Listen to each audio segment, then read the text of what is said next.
Welcome to Astral Journey Radio, where we bring spirituality with simplicity. This is audio number 2 of the Basic Projection course. Hello, my brothers and friends, listeners of RVA, Astral Journey Radio. We're back with the Basic Projection course today, November 19th, very early Monday morning. I had planned to start recording at 12:30 a.m., but before that, I laid down to do some energetic practice. I ended up engaging in practice for quite a while, connecting with brothers and mentors. I even drifted off to sleep for a little while. I don't have a clear memory or sense of where exactly I went, but it was very good. Energetically speaking, it gave me a nice boost and a general clearing. So now, it's 2:41 a.m. I've been at it for quite some time, but everything's on track. I let everyone know I'd be here, so the timing is all aligned, and now we're ready to go. Today is the second audio of a 13-week series. Actually, we've already done the first one. This is the second, and there are 11 more to go after this one. Today, we will be talking about energy, chakras, the silver cord, its range of operation, the natural defense of the silver cord, the importance of practicing energy work, and even the physical consequences of neglecting these practices. Before diving in, let's chat a little and shed some light on how RVA works. If you're listening for the first time, welcome. This is a simple audio. We don't rely on fancy resources. Here it's more about goodwill than anything else. There are no edits. Mistakes are left in to keep things raw and human. We also encourage you, if you know someone who could benefit from this material, to share it with them. Suggest they listen all the way through, because even if someone has knowledge, there's often some small detail they might overlook, and with these audios, we aim to fill those gaps. I personally like to research and learn. I often delve into Projeciologia by Waldo Vieira, flipping through pages and exploring. It's fantastic. Honestly, every researcher and every person interested in this topic should do the same. It's not limited to projection either. It applies to energy work in general. Today's audio is rich with knowledge. I'll be incorporating some great insights and information, but always presenting them in a simple way. I do know all the technical terms, but over time, I've realized that using overly complex vocabulary only complicates things. It's much more effective to put things simply, so bear with me. You'll understand what I mean. And before we get started, I want to send a warm hug to my friend Fernando Moraes, a listener who's always present. Fernando asked me, send me a shout out. So here it is, my brother. All the best to you, and let's dive into today's topic. Let's begin by talking about energy, what it is, and how it works. We're going to relate this entire discussion to out-of-body experiences, because this is, after all, a course on astral projection, isn't it? You may wonder, why focus on energy exclusively in relation to out-of-body experiences? Well, it's because that's what we're here to discuss. It might sound trivial, but I've actually had people argue with me, email me saying, but you didn't discuss this or that. If I didn't bring it up, it's because it wasn't relevant to the subject at hand. However, there's always room for broader connection. Sometimes things fall through the cracks. We're far from perfect. This is all a learning process we put into practice bit by bit. Right now, I'm already beginning to pick up connections with the mentors. So much of what I'm about to say will be intuitive. Later, I sometimes listen back and think, wow, did I really say that? That's how it goes. I often receive tips and insights during this kind of work. It blends together. One thing connects with another, and we simply go forward. You've probably noticed my "let's keep going" is pretty famous by now. Let's talk about energy. To start, let's discuss the foundation. Before we're born, when we're in the composition of life itself, this is something I always bring up, and I'll continue to emphasize. You don't have to believe this. If you have your own concepts, stick to them, but approach it thoughtfully. It's good to start with an open mind, like a child observing and learning without bias, criticism, or preconceptions. I'm not saying you shouldn't use your reason and discernment. That's essential. It helps us grasp things in a more meaningful way. But often, when I'm out of body, a mentor will give me a tip. Now, I don't always understand their intention right away. I'm careful and observant, but I also try to keep an open mind. It's not about my perspective or my approach. It's about a broader openness to learning. Life continues beyond the physical, and not just continues. It unfolds across successive lifetimes. I see this as an act of incredible kindness because it explains so much. For instance, why are some children born into harsh circumstances, into poverty, into unsafe environments with challenging parents?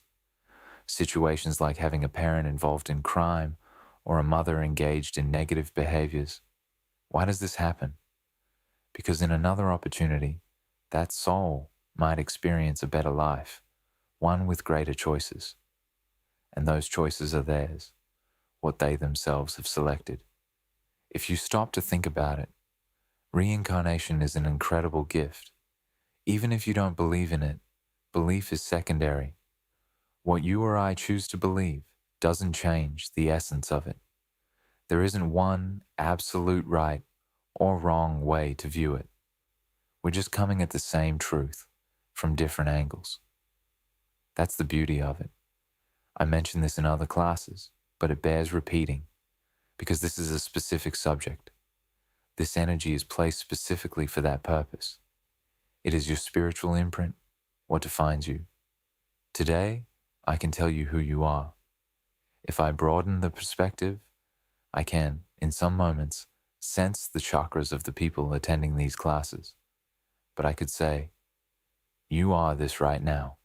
That doesn't mean you're only this, but the resonance of your energy, your presence, is what you project to others when you're near them. Whether it's positive or negative, that's not the point. You are your energy, which is the result of your thoughts. When you are about to be born, everything is programmed in advance. Imagine, hypothetically, that someone is about to be born at this moment. I'm just supposing I'm not stating anything as absolute truth. The mentors come and say, Saulo, in your past life, you had a natural ease in leaving your physical body. Because of this, your chakras linked to this ability are already more developed. Your frontal chakra is less blocked, and your splenic chakra, the one essential for draining energy, is functioning. We're going to discuss the splenic chakra shortly, because whenever I perceive it strongly, I am certain it is related to astral projection. The splenic chakra is a somewhat under-researched chakra, but when it's activated, it facilitates better astral projection. However, you can't activate it easily on your own. It requires something external, like the actions of mentors or some specific process that activates it.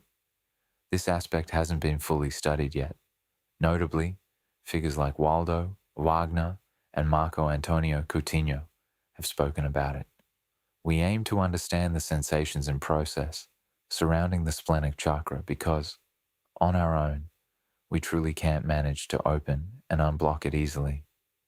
Even focusing on it only brings about activation with great difficulty, and even then, not always successfully. Let's move forward. In the process of reincarnation, it was explained to me like this. You will have these chakras draining energy, but you don't necessarily need to have mediumship, you know? You don't need to incorporate spirits or entities. These two aspects are not intrinsically connected. What does this mean? Your energies and chakra alignment will not necessarily be structured in a way that facilitates transferring denser energies or carrying out the functions commonly associated with mediumship, like connecting to broader realms. Mediumship, as many may know, is often connected to karmic processes or specific missions in life. For example, it is said that individuals endowed with mediumship can work with denser ectoplasm, create better connections to the spiritual world, and avoid atheism because phenomena manifest early in life, like experiencing incorporations or clairvoyance. Each person is energetically shaped in accordance with the lessons they need to undergo in life and the spiritual skills they may have acquired through prior experiences and lifetimes. This is a complicated and expansive concept. This helps explain why one individual may find it easier to leave their body while another struggles, or why someone with comparatively low spiritual discipline still achieves astral projection. For instance, I have a childhood friend, João Vinicius. He frequently experiences astral projection, but doesn't want it. He constantly comes to me in despair, saying, "Saulo, how can I stop this? I don't want it." He often wakes up in sleep paralysis, sees things in his room he doesn't like, and has no interest in developing these skills.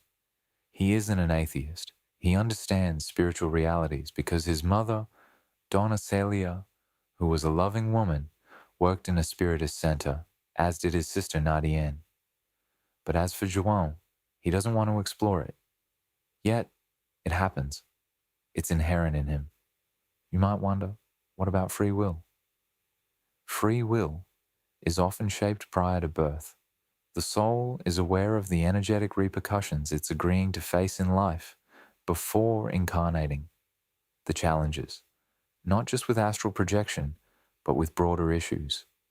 For example, someone might have a severe misalignment of chakras in their spiritual body before reincarnation, stemming from disruptive actions like abortion or obsessive spiritual influence, what some call spiritual interference or attachments.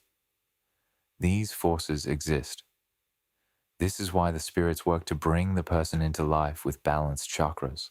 But once they incarnate, their emotional state can immediately disrupt everything. A misalignment of chakras often arises from emotional imbalance, impulsive actions, or spiritual disturbances. This links directly to why some people can project their consciousness more easily than others, and why mentors work differently depending on the individual's needs or even their level of openness and respectfulness. It's important to note that everyone leaves their body unconsciously during sleep. To do so consciously, you need a healthy alignment of chakras. You need to remember the experience afterward. If you don't recall, it might be akin to not remembering past life events. There's a block within consciousness. This block relates to both insufficient study and energetic misalignment, a lack of balance or fine-tuned energy in the major chakras. This brings us to the importance of emotional refinement, which we'll discuss in a future lesson, called Morality and Astral Projection. This will cover internal reform, emotional states, and how these directly influence projection. These factors do make a difference. Now, moving on. Energy is a vast field. It's an energetic body, and it carries many names. What exactly is it? Let's continue exploring this together. So, as I mentioned in the previous audio, I'll explain this more or less. I even touched on it at the end of the other recording, how the coupling process works, how the bodies interconnect. Today, I'll also introduce one more body. In the last audio, we talked about the physical body, right? Take a listen. We spoke about the energy body, also known as the etheric double. I'll share the different terms in a bit. We discussed the spiritual body, which has its own varied names, and the mental body. Today, we'll dive into something more mysterious, a body that we don't fully understand, a realm we don't quite have access to, the causal body. But don't worry, I'll only share this as data, because reports about this are extraordinarily rare, and interpreting experiences at this level is far beyond us. I mean, think about it. It's already hard to grasp the astral plane. Imagine trying to go further. But let's dive into this. The etheric double is the term most widely recognized within our study of energy fields. It's a concept that has been extensively discussed and disseminated, especially by the spiritists. Their literature is among the most studied in this area. The definition goes something like this. The etheric double is an energetic, vibrational, luminous, vaporous, and temporary sheath that coexists structurally with the physical body. It surrounds the physical body externally, but also exists internally. It's deeply linked to the distribution and externalization of energy because the etheric double is where the chakras and energy centers reside. Isn't that fascinating? So, where are the chakras? In our energy centers. When we disincarnate, some beings exist in higher dimensions, for example, after the 5th or 6th astral dimension. Later in the audios, I'll discuss these astral dimensions and explain how the process works to transition between frequencies. It's not easy. There's the first death, which is the death of the physical body, and then the second death, which is when we no longer need our energetic body and exist solely in the astral body. There are spirits who eventually reach a point where they no longer require even the astral body and exist only in their mental body. But that's much rarer because most work in those dimensions is carried out using the astral body. It's fascinating, isn't it? There's so much to learn. Now, the energetic body's location, it lies between the physical body, which we discussed previously, and the spiritual body, which, as I mentioned, has many alternative names. This energetic body acts as an intermediary between the two. I explained this in the last audio as well. Essentially, the physical body vibrates at frequency A. The spiritual body, that one with a plethora of names, vibrates at frequency C, and the energetic body, this intermediary, vibrates at frequency B. So, how do you leave your body? How do you disconnect frequency C from A? You work on frequency B. It's quite logical, isn't it? A lot of people ask me about this, so much that my inbox, whether it's MSN, Orkut, or email, has become overwhelming. I've been receiving around 50 emails per day, and it's becoming impossible to respond on my own. I may need to find someone to help, because when I take 2 or 3 days to focus on other work, I also work with music. I come back to 200 unread emails. How am I supposed to manage that? I'll spend hours responding to emails, but I still can't get through everything. I may need to implement a support system, maybe even bring someone on board. Honestly, I'm grateful that it's growing, because it's a sign we're doing good work, honoring our spiritual friends. Now let's talk about this. A little funny, isn't it? Synonymy. Remember I told you how researchers love inventing new names, almost as if to make things more complicated? The energetic body. It's just one thing. It's the intermediary. It sits between the spiritual body and the physical body. But look at all the names people have used for this same concept. Etheric double, etheric body, vital body. Kardec referred to it as the vital body, pranic body, prana vehicle, bioplastic body, biocosmic body, energetic body, first energy layer, diaphanous body, temporary body, vitality vehicle, luminous capsule, physical body reflex, aerosoma, energetic armor, shadow body, human vital body, aquaric body, bardo body, as the Tibetans called it, biocosmic body, leptic and hygienic body, and on and on. There's even a name, Galeno body. That one I don't have though. If you place your hand on your neck and feel nothing, well, let's hope that's not an omen for the next day. But anyhow, what strikes me is how fascinating and intricate all this is. It makes me think that even as I age, I don't necessarily aim to live forever. But as long as I'm here, I'll keep working. This etheric body, it's constructed of vital fluid, what some refer to as the vital body. Its limits are believed to extend slightly beyond the physical body. Actually, it surpasses it by more than just a centimeter. The energetic field's influence. I like to reference this analogy. Look at the moon.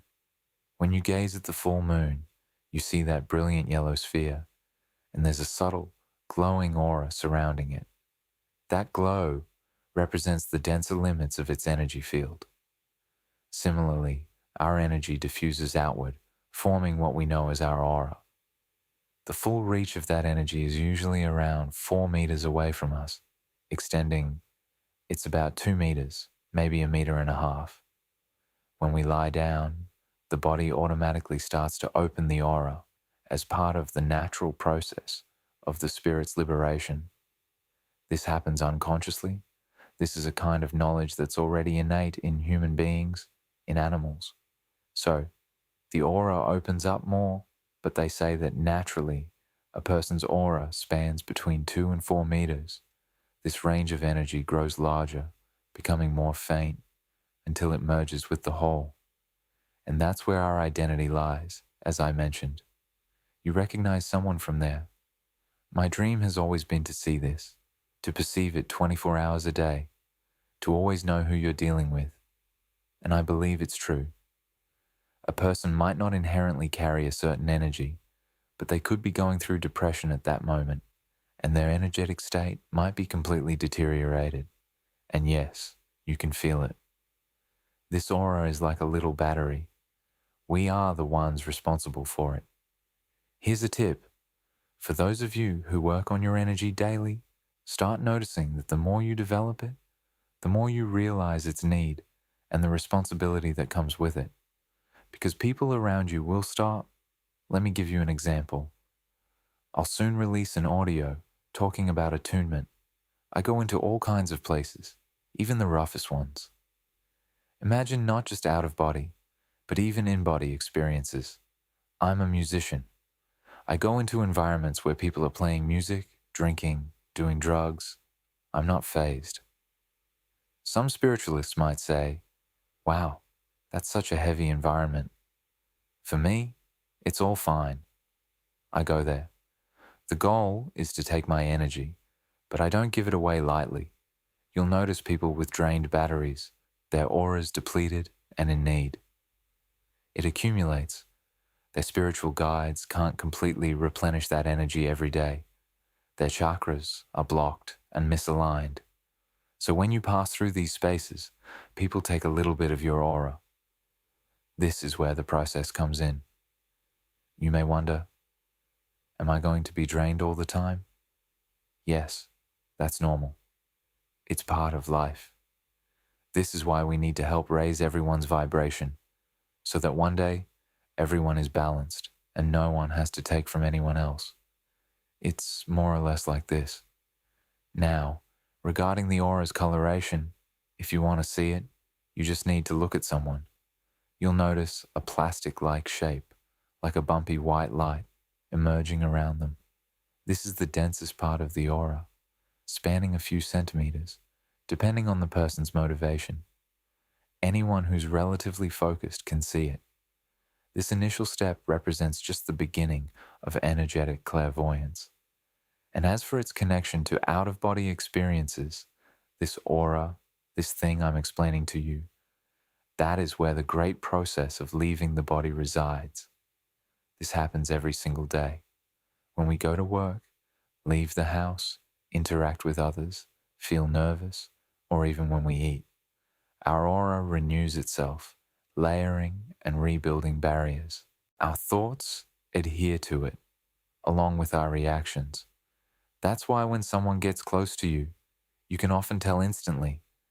You'll think, wow, there's a heavy vibe about this person, or feel that they are energetically struggling. So if you don't reset yourself every day, it catches up to you. People ask, do I really need to recharge daily? Yes. If one day you're too tired and skip it, that's okay because you've already built a foundation from the previous day. It's like studying. If you review something for 3 straight days, but stop on the 4th, you'll lose momentum and it will affect the following day. But if you stay consistent, the material becomes easier and eventually effortless. It's the same with energy work. Some people say, I'm trying so hard, but can't manage it. Don't worry, Just keep going. Leaving your body can be harder than passing a difficult exam. Some might say, "Oh, but I left so easily." Good for them. But for most, the daily effort required is immense. The challenge isn't just in mastering energy, but in overcoming personal barriers and achieving clarity. It's perhaps the greatest energetic accomplishment a person can achieve on Earth, not only in an evolutionary sense, but especially in terms of awareness. It's incredibly difficult.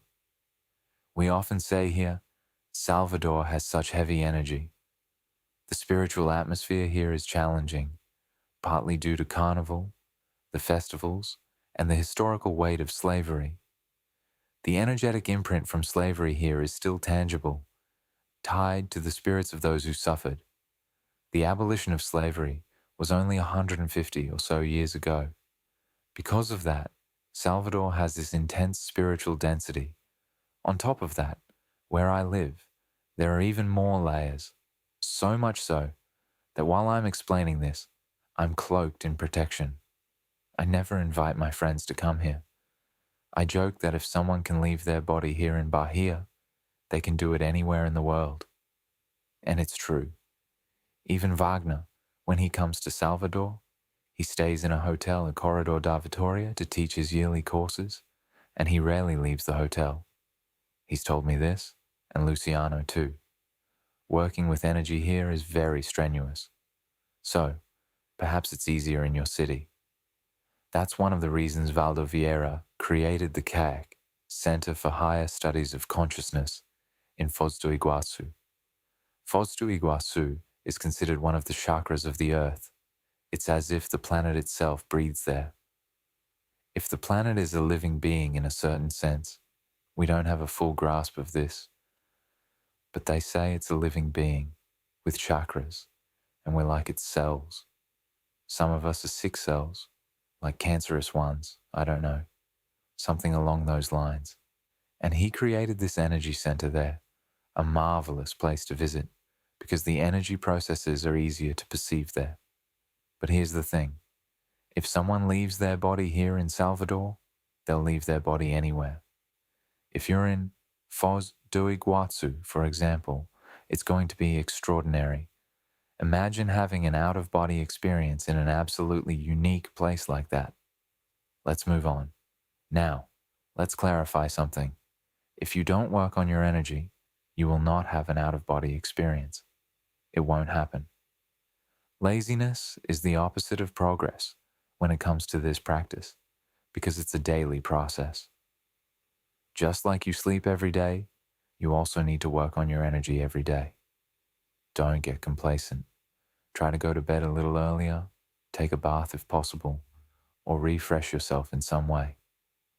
We'll talk more about this in future audios.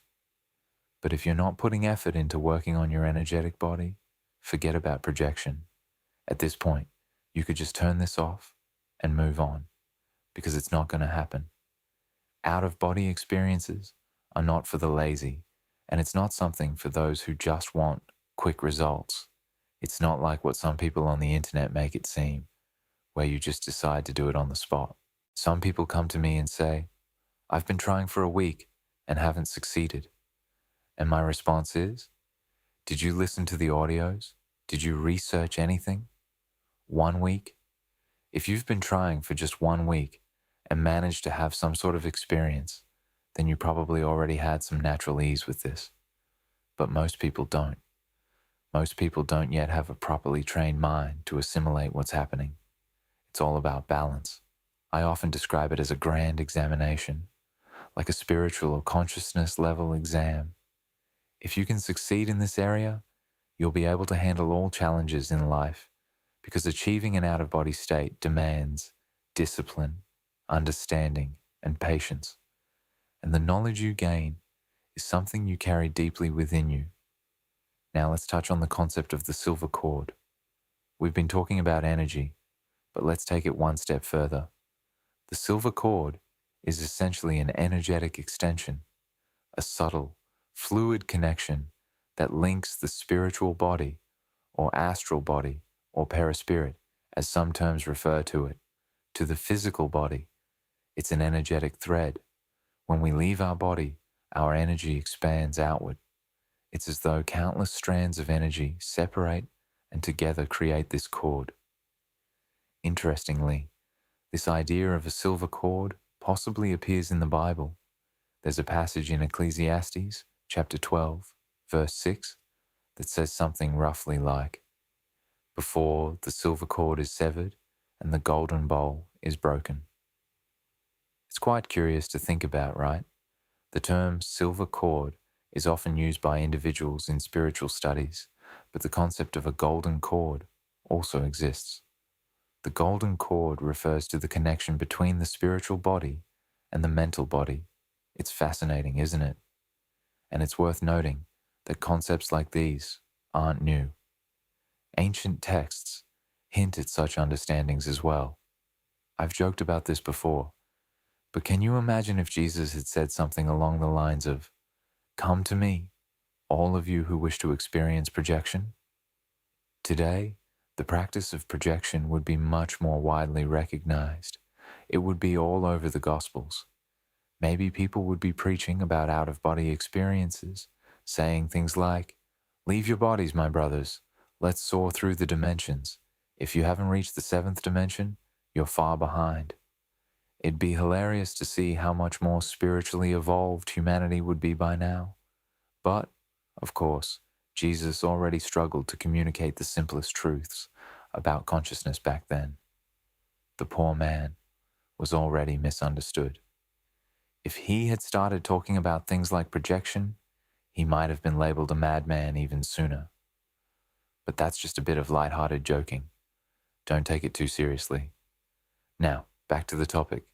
An incarnate being has just one silver cord, so don't let your imagination run wild. It's almost like a para-orgone, though it's made up of countless tiny filaments. All these fibers connect to form a primary cord when you project. Now, to address a common fear, can a spirit cut my silver cord and cause me to die? The answer is no, it's not possible.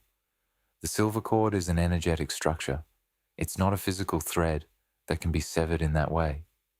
It's like saying, "I'll cut your cellular connection through thin air."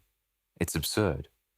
Only the main tower, meaning your spiritual guides, your higher self, or the divine, has the authority to disconnect that bond. And even then, only under very specific circumstances and permissions. Otherwise, there's no risk of anyone severing your cord. The structure of the silver cord is fascinating. It's essentially an energetic and vital life force connection. It interweaves with every molecular structure in the body, but the nervous system, particularly the brain, is its main anchor. Some people report seeing the cord coming from the navel.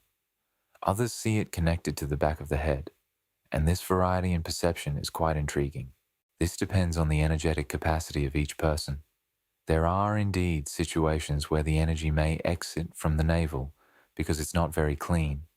The energy is dense, and it doesn't drive the energetic process forward.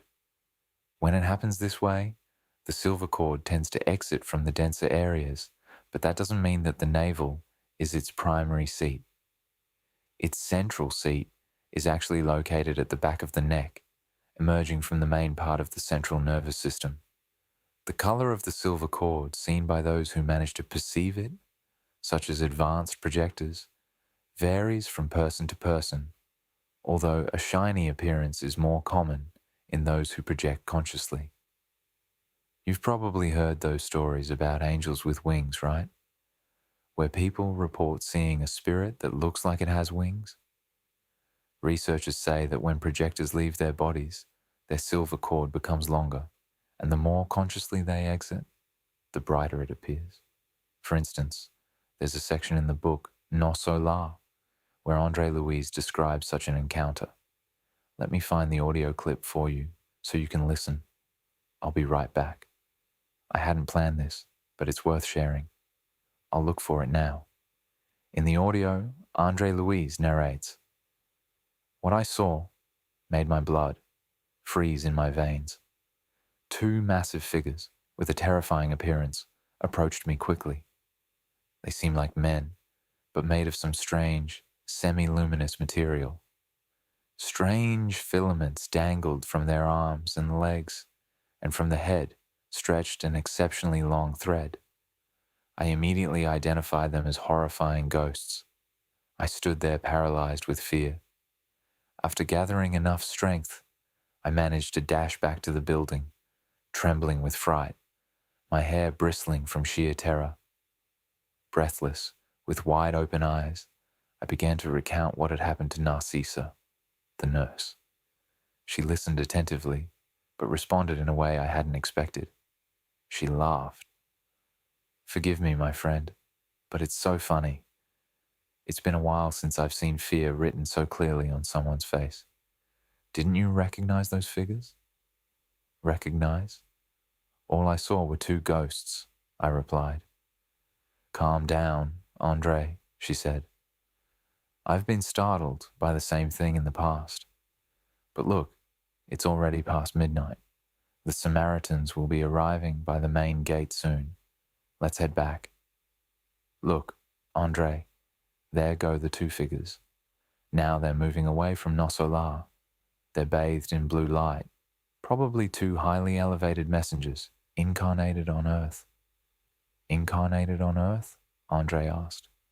"But they're made of a strange substance and have a spiritual appearance."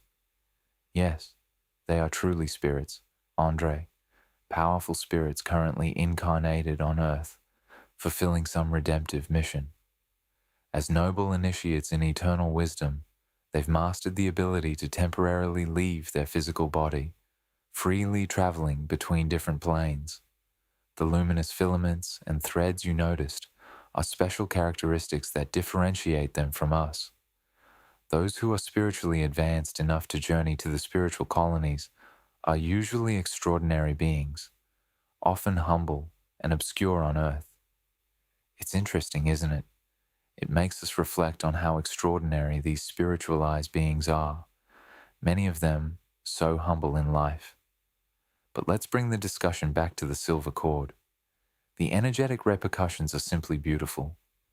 Those who leave their bodies experience an amplified sense of vitality that can linger for 2 or 3 days after a lucid experience.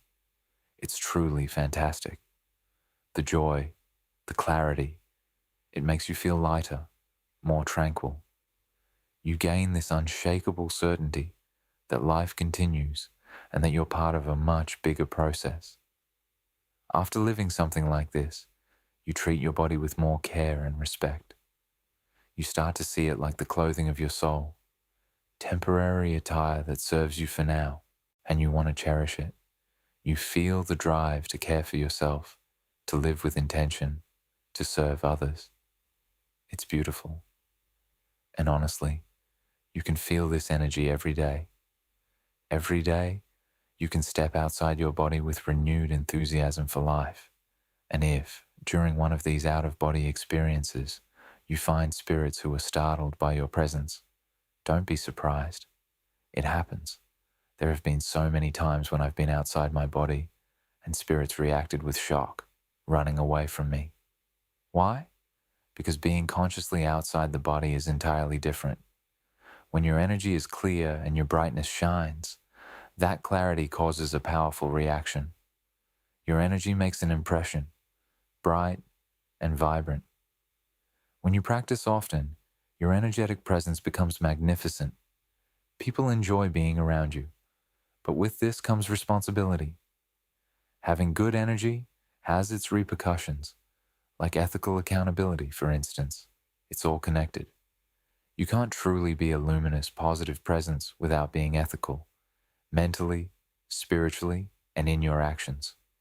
Sure, you might know individuals who claim to be spiritual, but use their abilities for selfish ends, whether to exploit others, feed their ego, or manipulate young women. Unfortunately, there's a lot of that. I mention this because I've encountered people like this in various places. But ultimately, it all comes down to who you are at your core. Let's talk about synonyms now. I'll explain it simply. Because we have young people listening, and I like to connect with them in a straightforward way. The silver cord, the projector. I can't talk about it like that. We must speak simply. You want to use complicated language, I know, but I always say, communicating is not about speaking in difficult or fancy ways. It's about being understood. That's all. Synonymy. Researchers come up with names, and people say, I'm going to create a religion. I respond, the chord of the parapsychic capacity to leave the body. What an elaborate description. If I use the term fluidic ties, you'll think of esotericism. I don't want to talk about fluidic ties because you'll connect it to esotericism. That's limiting. It's a limitation. Ego. Simply ego. I won't say this because it's reminiscent of spiritism. What nonsense, for heaven's sake. But okay, I need to know these terms, don't I? So we study them. Synonymy. Synonyms. Astral cord, fluidic tie, psychosoma tether, psychosoma anchor, strange appendage, silver appendage, airy cord, thread of light, smoky thread, impalpable thread, astral cable, physical diving suit cable, oh my goodness, animation channel, multi-complex extra-physical channel, jailer of the astral body, phosphorescent tail, and it goes on. It's not finished yet. Life cord, magnetic cord, nebulous cord, paraspiritual cord, silver cord, psychic cord, vital cord, magnetic cord, living cord, silver thread. I suppose maybe luminescent little string. How cute. No, I was projecting myself with my luminescent little string. That doesn't sound great, does it? I'd rather not joke about it, especially since I'm recording an audio about homosexuality. And this topic invites a lot of jokes.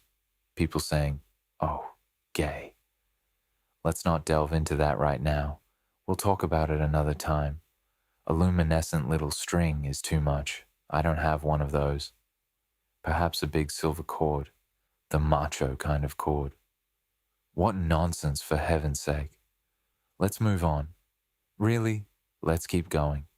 There are so many terms, and I can't help but laugh here. Imagine the reactions of the mentors listening to all of this. It's funny, isn't it? Hetero pairs and therapies, and it goes on. So folks, here's the deal. We have vital energy and chakras, which either fall into harmony or disharmony based on how we think, feel, and react. According to the natural laws of the universe, action and reaction. What are you thinking right now? Because that's going to affect the way we project ourselves into certain levels or dimensions. Whether you're a kind person or not, you'll find yourself somewhere, because here, we're in the physical body. The physical body exists in the first umbral frequency. Then comes the second frequency, 0, right? 0 and 1. Afterward comes the first, then the second, and the third. Up to the third frequency, it's umbral. Even no solar, or the spiritual colony, exists in the third energy frequency, based on knowledge. There are 3 umbral levels, and we'll discuss them later. Beyond them, things start to lighten up. Look at everything we're talking about here today. Now let's talk about chakras. Otherwise, we won't have time. We're already way out there. Chakras. First and foremost, it's essential to understand that, as I mentioned, we are more than just a physical body. The chakras belong to the energetic body, regardless of all those terms I've listed earlier. They function as systems of the universe, you could say. Human beings are energetic beings, and more than that, magnetic beings who transform energy. Chakras exist to channel vital energy. Humans consist of various bodies, from the densest to the most subtle. As I mentioned, there's a causal body, and they're all interconnected, neatly aligned one within the other. I won't dive too deeply into this topic, as it'll lead us nowhere for now. The primary chakras, the vital ones, are connected to glands, which are vital organs of the body, like the heart. We'll discuss them shortly. The entire energetic system, all 4 bodies, The vehicles of consciousness manifestation are interconnected, all linked together. Chakras operate like pumps or valves, regulating the flow of vital energy throughout our energetic system. The degree of fluidity in our energy, in our very consciousness, depends on the state of our chakras, as I mentioned, particularly their alignment. There are 7 main chakras, the best known ones. However, we won't delve into the thousands upon thousands of smaller chakras scattered throughout the body. It's as if every little cell were its own tiny chakra, channeling energy. Additionally, we won't focus too much on the splenic chakra, as it can be quite challenging to balance, although it's paradoxically easy to unblock too. Regardless, we'll touch on it briefly so it's understood. The chakras proceed from top to bottom. Starting at the top is the crown chakra. Its location is, as its name implies, at the top of the head. The crown chakra is connected to the pineal gland. Some traditions or esoteric schools will insist on the colors associated with it: violet, phosphorescent white, or golden.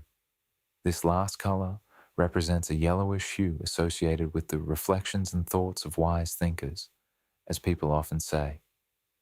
Those who possess clairvoyance tend to perceive or sense a broader vision through this chakra. The crown chakra is the most important of all, as it's responsible for supplying energy to the brain. It governs connection and attunement. Essentially, everything flows through it. When well developed, it enhances recollections and awareness of our astral projections, or conscious projections of the soul. It plays a significant role in telepathy, whether we're inside or outside the body. Yes, we do have telepathic capacity here in the physical world as well.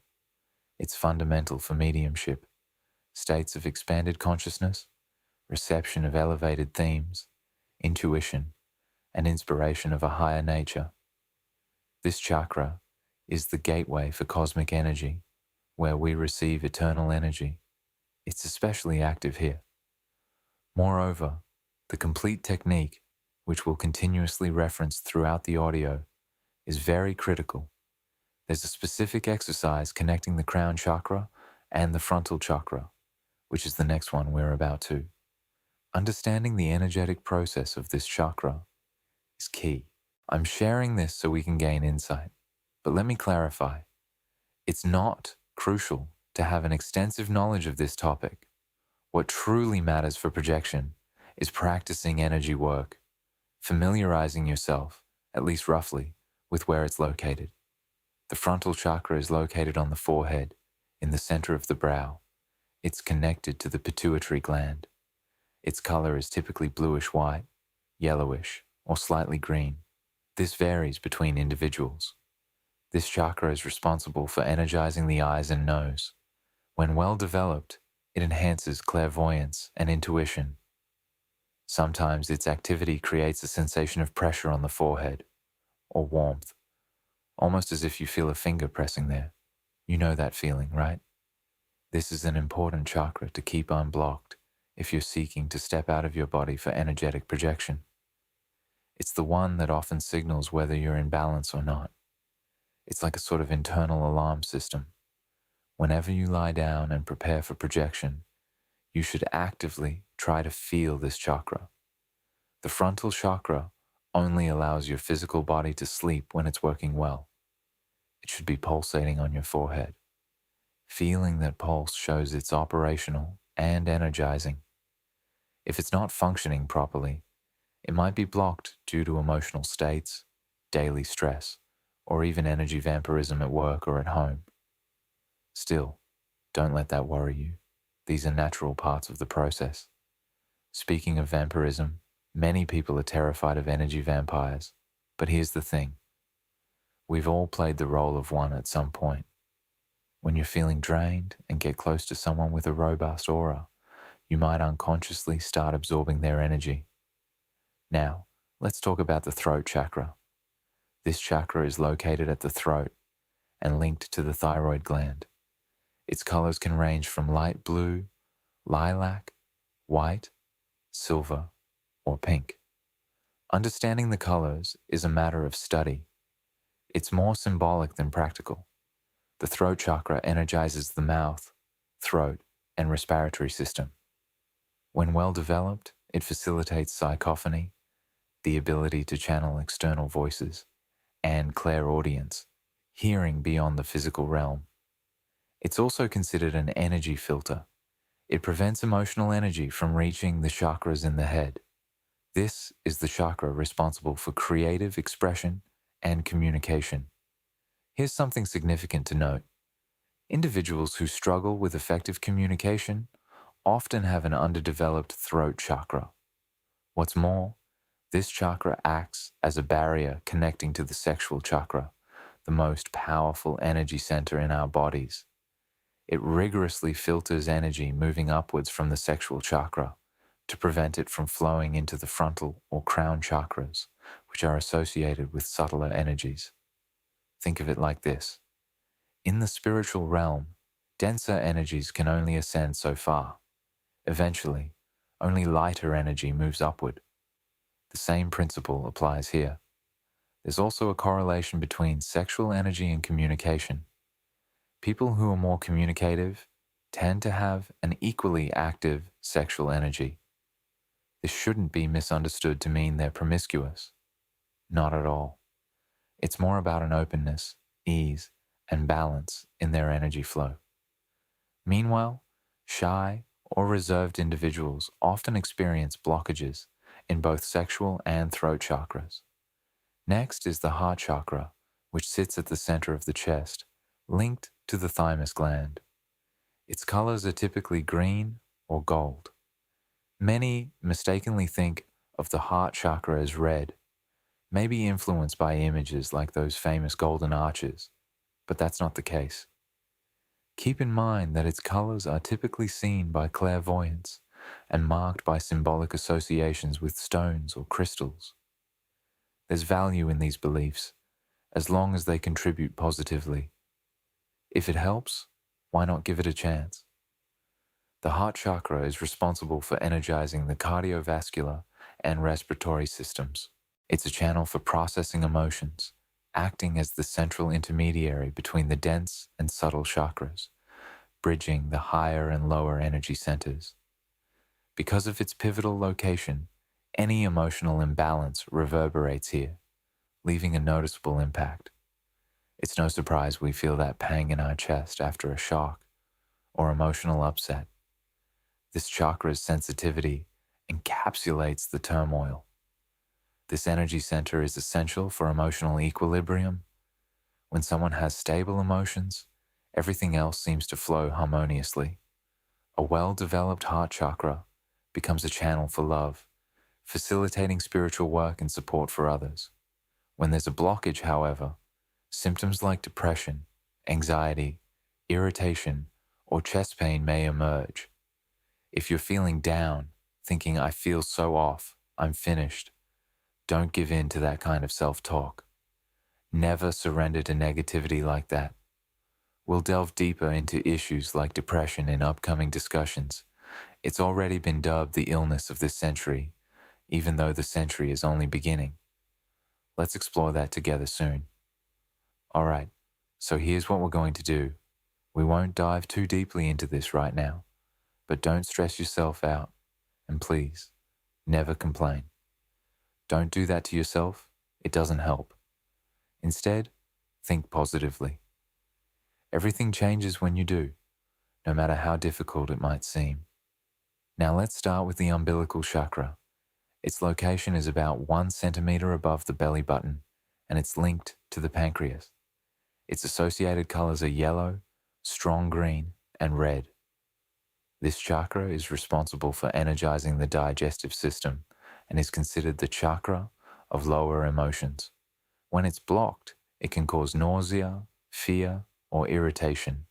Even fear. Look at that. When well developed, it enhances the perception of environmental energies.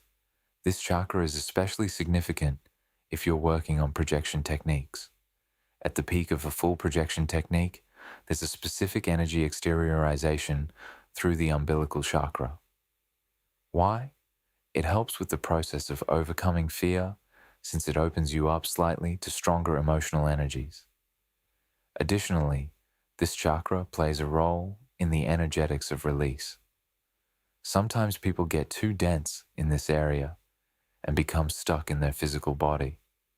There's even a physical reaction tied to working with energies here, a tendency toward diarrhea. This is quite common. That's why you should avoid eating heavy meals before engaging in energetic practices to prevent this outcome. If you experience diarrhea the next day after an energy practice, you can actually pat yourself on the back. It's a sign you worked well with your energies.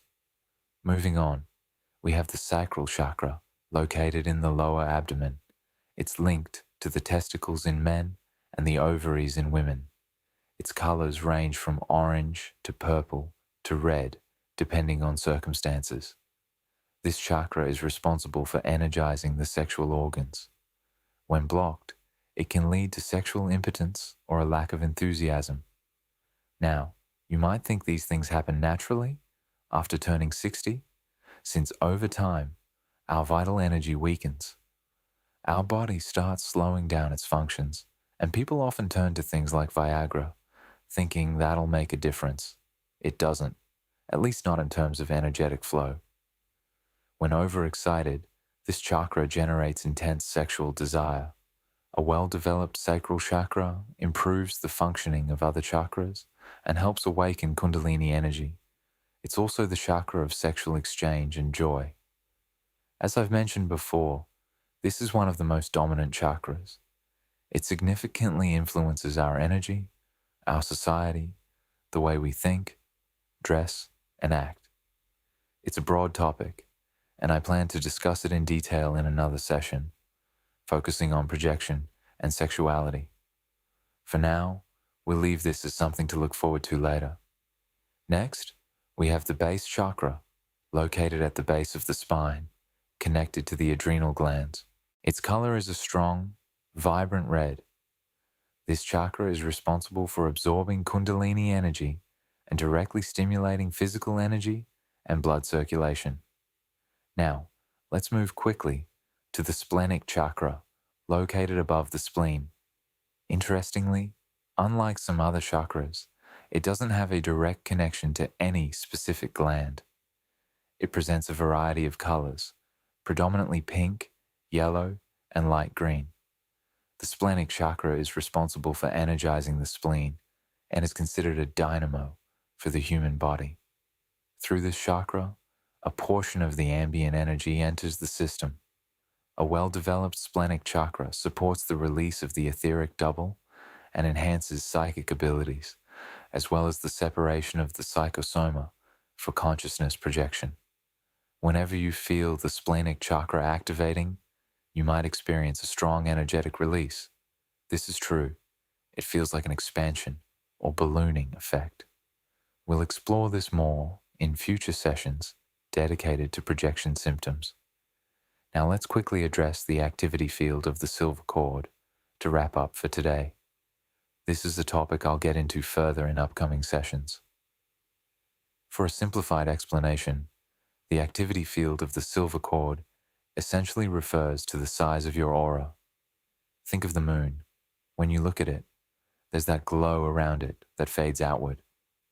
That glow represents the activity field of its energy, or in our case, the silver cord. As human beings, we also have an aura, even while walking around during the day.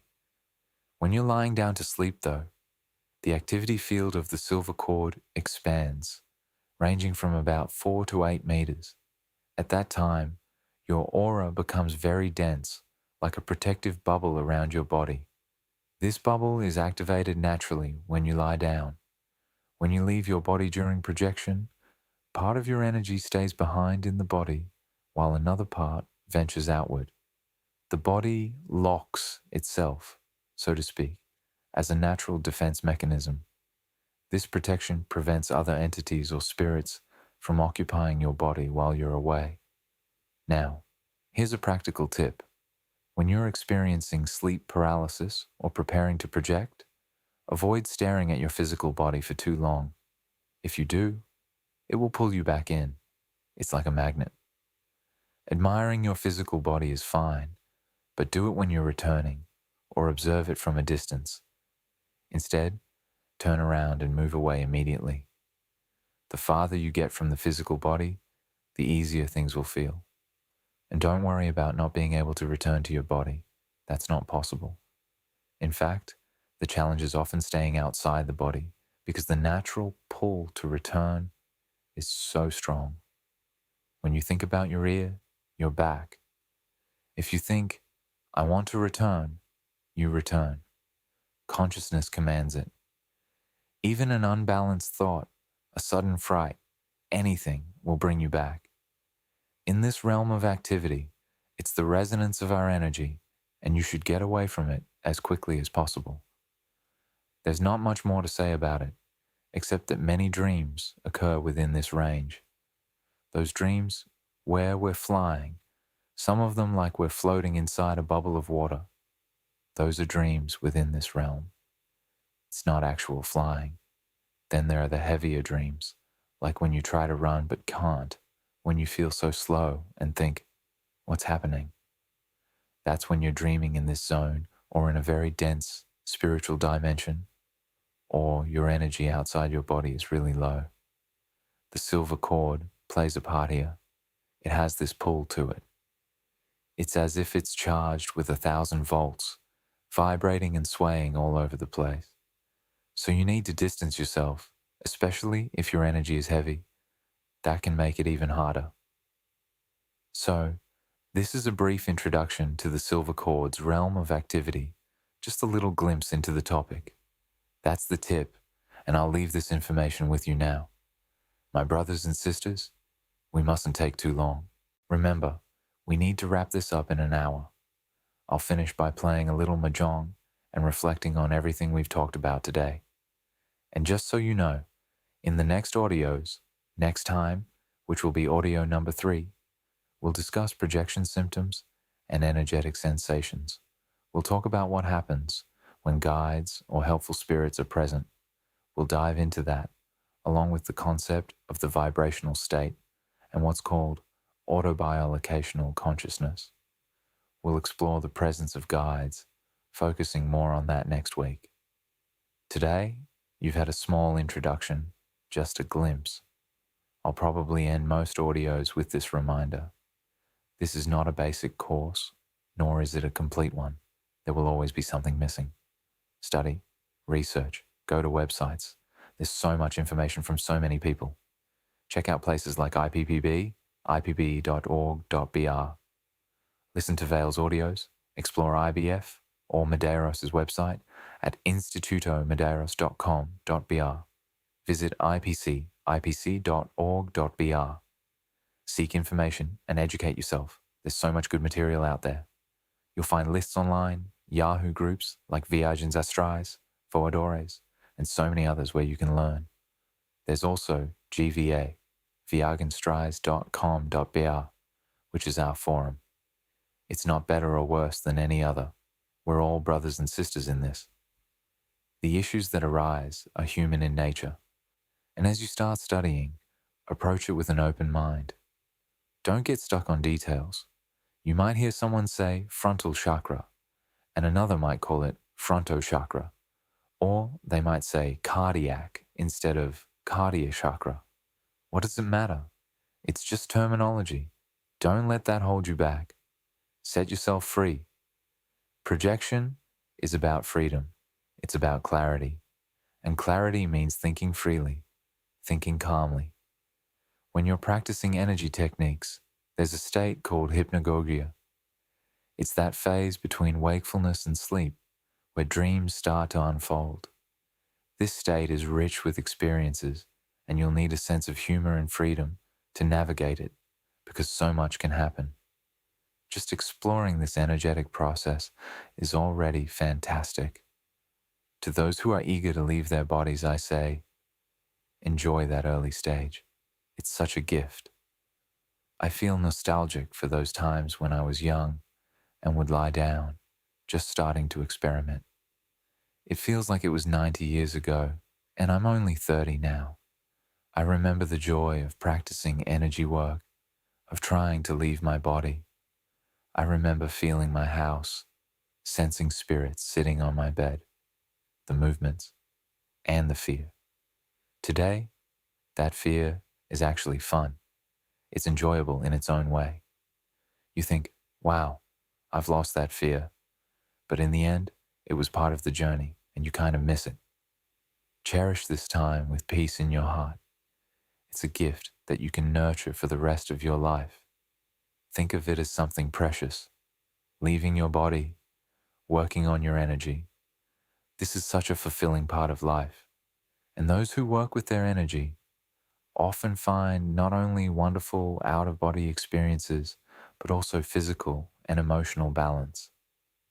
For example, if you're struggling with depression, start working on your energy gently. Begin little by little, aligning your chakras. You'll find yourself calming internally, making adjustments. Because the people who are energetically well are the ones actively taking care of themselves. Some people go to spiritual centers for passes of energy. Others receive jorai, and then there's self-energy work. This is what we do with the complete energy technique, part of the full projection technique. I know I still owe you audio too. It's on its way, don't worry. But take care of yourself in this way. I could share some stories here, not to stroke my ego, but to illustrate. Please don't think I'm trying to sound better than anyone else. I've been invited to many places. I live here in Salvador. What's the name of the center again? It slipped my mind. Ah, Casa do Camino. That's it. They do a wonderful job there. But let me tell you, I constantly take care of my energy. Not because I'm better. God forbid. That's not the case. But energy alignment is so important for leaving the body. For everything, really. At Casa do Camino, they offer therapies like physiotherapy and chromotherapy, along with various other energetic practices. Ethics, rebalancing, counseling. I arrived there and immediately got a little green card from Paula, my friend, sister of Marcel, my great buddy. Marcel is Ivan's partner, brother, friend. Big hugs to Marcel, and Paula said, "What's this?" I said, "Oh, you're going over there for counseling with the spirits." I replied, "Wow, how cool. I didn't even know what it was." I said, "Okay, let's go, right? Let's go for it." The time came. I entered the room and sat down. The mentor asked me, "All right, my brother, what brings you here today?" He asked me that. I said, "Well, I was invited here, and I'm presenting myself to the house. If there's anything I can help with, I'm available." That's all I said. He took my hand, bowed his head, his fingers closed tightly. Then he came back and said to me, "My brother, I don't see you needing any kind of energy, any kind of intervention. You're fine." Of course, he also added, "All of us need something. We all need to improve our consciousness. We're always evolving, but you don't need any work here at the house. Instead, I'm calling you to work here." So I said, "That's great. Who do I talk to then, right?" And I left the room. Up until that point, everything seemed okay to me. Normal, just normal. But when I came out of the room, everyone was like, "So, what happened? What are you going to do?" And I said, "Nothing." They said, "What do you mean, nothing?" I replied, "Nothing. He didn't assign me anything." And suddenly, the room was buzzing, because in all the years at that, it's been 6 years in the house. Nothing like that had ever happened before. They said, "What do you mean? You're not doing anything?" So I explained. He told me I didn't need anything. And everyone was kind of speechless. Because, as Lorena, she's a good friend now and has worked there for 2 years, mentioned, she had never seen anyone leave without receiving some kind of session. Whether it was rebalancing, chromotherapy, fluidotherapy, or spiritual surgery, something was always prescribed. It had never happened before. Then came the questions. What do you do? They asked, and I replied, I take care of my own energy every day. That's it, they said. Just that? And of course, I said, listen, I'm not a superhero. Far from it. Please don't overthink this. But I do maintain emotional balance, right? I'm not out there all desperate. Apart from that, well, let me tell you all something that's crucial. I'm not speaking about this like PV says, to be boastful or prideful. Far from that. That's not it. It's about understanding that when you take care of your energy, you stay well physically. Even illnesses that might have shown up can't manifest because the energy drains them. When you're aligned, if your chakras aren't blocked and are channeling energy properly, your body heals itself. The body repairs itself because it's in alignment, it's functioning well. And honestly, it's not just about leaving your body or doing only that. It's about feeling the need to work with your energy. If I go even a day without working on mine, I feel awful. I feel like I've missed out on the daily basics, like missing breakfast, not getting my fix of nourishment. You know? My dear brothers and sisters, stay with God, sending love to all of you.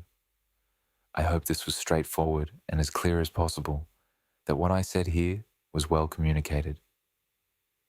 We'll see each other next week. Thank you so much for being here, for your patience. Don't criticize your brother, okay? When you speak to others, speak kindly. Try your best to see the work with good eyes, and whenever you can, pray for me. It's always appreciated. I always ask everyone who connects with me or leaves a message on the GVA site in the vibrations section. I write their names down before I go to bed and send energy their way. I hold each person in my thoughts, so let's each do our part, and who knows, we'll all find happiness for ourselves, right? Big hugs.